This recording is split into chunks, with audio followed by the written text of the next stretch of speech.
সরকারি সরকারি টাইম 11টা, 12টায় আসলো কেন? তারপরে আর 12টার আসার জন্য এর জন্য আমরা কমপ্লেন করব। আচ্ছা। কেন 12টা আসলো অফিসাররা? আচ্ছা। আর কাজগুলো যেন ঠিক করে, হেয়ারিং গুলো ঠিক করে করে। বেঠিক হলে কিন্তু আমরা আন্দোলন করে একদম ইলেকশন কমিশনকে নন্ডভন্ড করে দেবো। আচ্ছা, আর কিছু বলে সরকারকে কি বার্তা দেবে? আর এই যত আমরা যা জমা দিচ্ছি হ্যাঁ। তার মধ্যে যদি ফেরত আসে তাহলে ইলেকশনে বাঁচার রাস্তা নেই।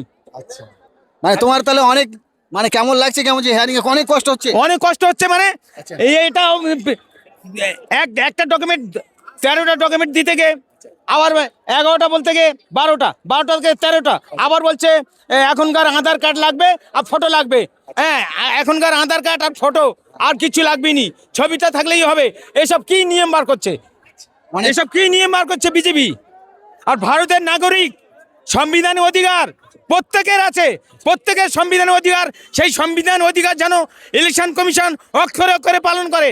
কি বল সরকারকে, যে মমতা ব্যানার্জিকে, মোদী সরকারকে, যে দেশের মানুষকে যে এতটা হয়রানি, কি বলতে চাও? আরো কিছু বক্তব্য আপনার আছে কি? আছে। আপনার তো দেখছি অনেক।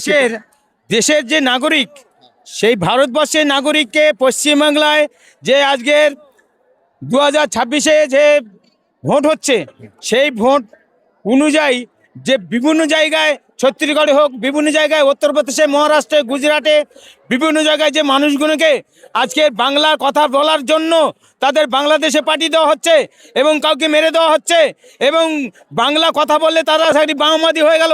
তারা বাংলা কথা বললে তারা কি সংখ্যালঘু এবং মুসলিম হয়ে গেল?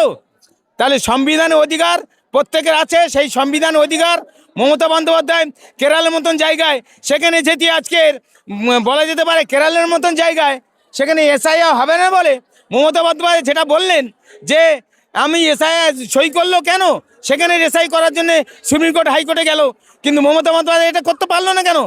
আর সমস্ত জায়গায় রহিমদা শুভেন্দু অধিকারী যে কথাগুলো তুলে ধরছে, গর্তের মতো সাপ বেরোচ্ছে, বাংলাদেশে পাঠাবো। ওর বাবার সম্পত্তি নয় ভারতবর্ষে, ওর বাবার সম্পত্তি নয়, জনগণের, পশ্চিমবাংলা জনগণের পাবলিকের সম্পত্তি। এই ভারতবর্ষকে ওই শুভেন্দু অধিকারীকে আমরা দেখে শুনে ছাড়বো।